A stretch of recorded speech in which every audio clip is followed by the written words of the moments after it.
So today what I have for you is a nice mixture of shellfish from here, from Sorrento. We have cozze, mussels. You know, when you buy mussels in the States, they're always super clean, all shiny. I don't know what they process them with.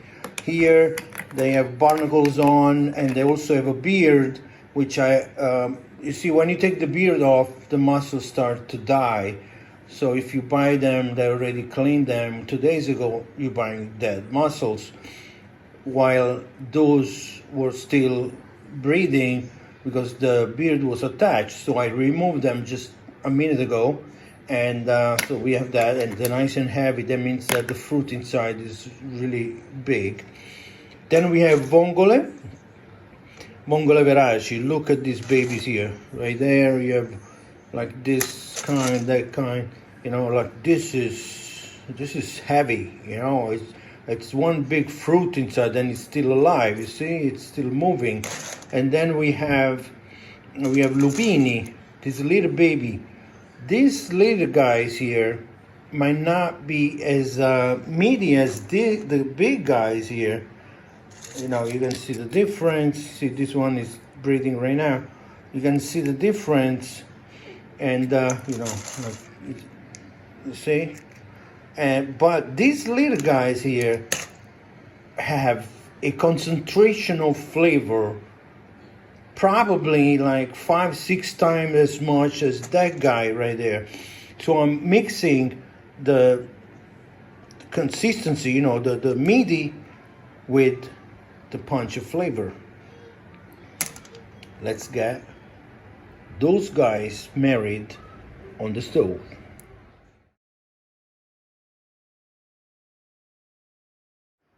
So what we have here is a very good, if not the best, olive oil right now.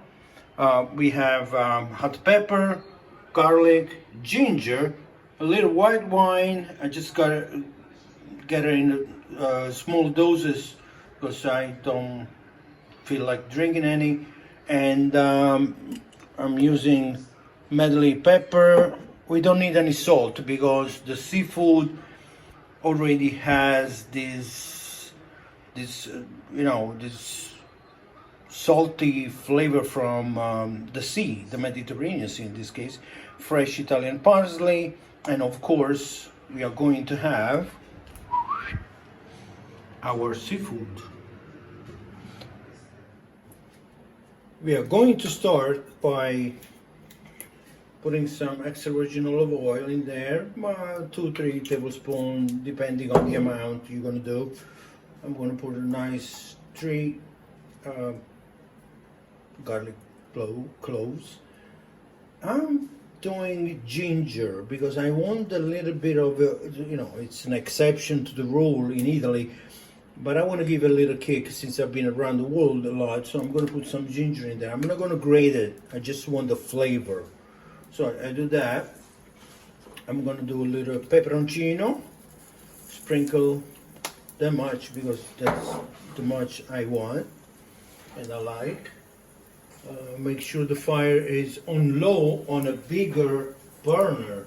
So make sure you understand when you say middle, you know, low, middle, or high, you also have to understand what kind of burner you have underneath. If you are on a small burner, then, you know, low is low. If you are a bigger burner, low is kind of a little bit on the higher side. It's already sizzling. I'm going to put my mussels in there.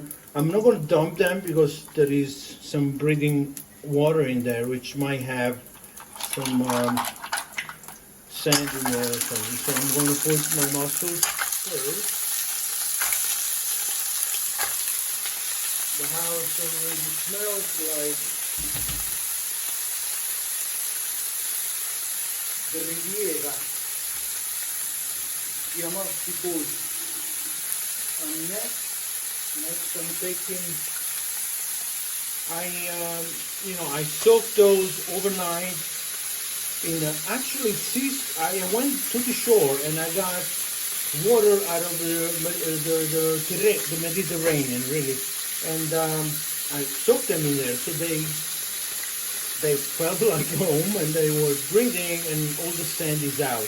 I assure you there is not a grain of sand in here. If there is one, it's going to be a pearl.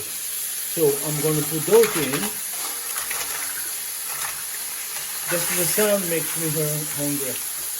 In this case, I'm not going to use any tomatoes because I don't want to taste tomatoes. Tonight, I want to taste seafood and their own juice. Like very simple. So we're going to let them soak it there for like a minute or two. It really doesn't take much because they're alive. So as soon as they feel the heat, they're going to start popping up, and we don't want to cook them.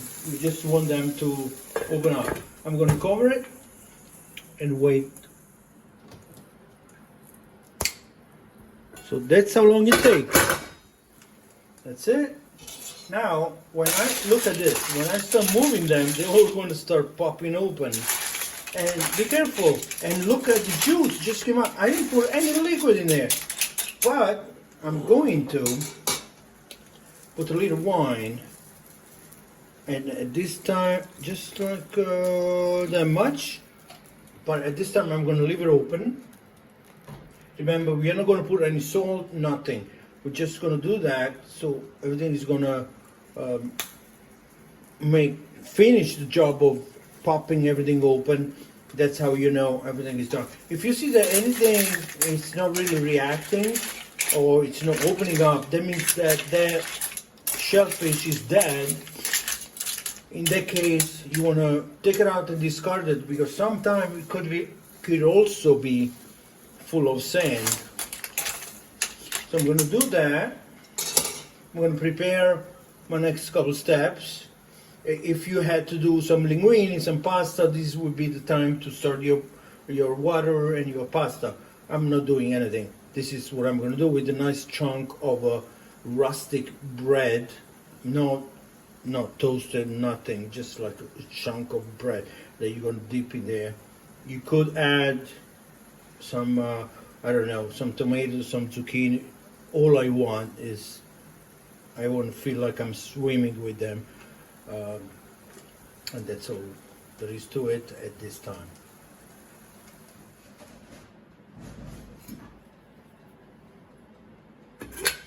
And there we are. If your mouth is not watering, mine is. So I'm going to go right at it. I'll scoop some of my muscoli.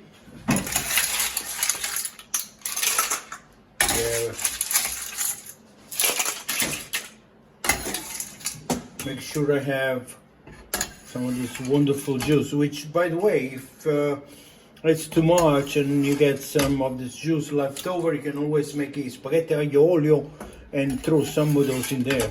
Look at this. There we go. We're gonna squeeze some lemon in there.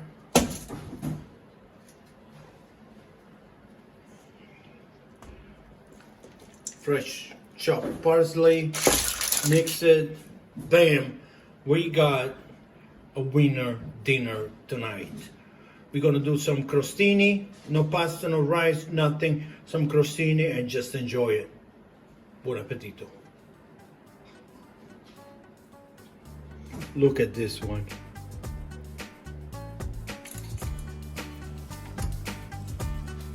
Put some juice in there.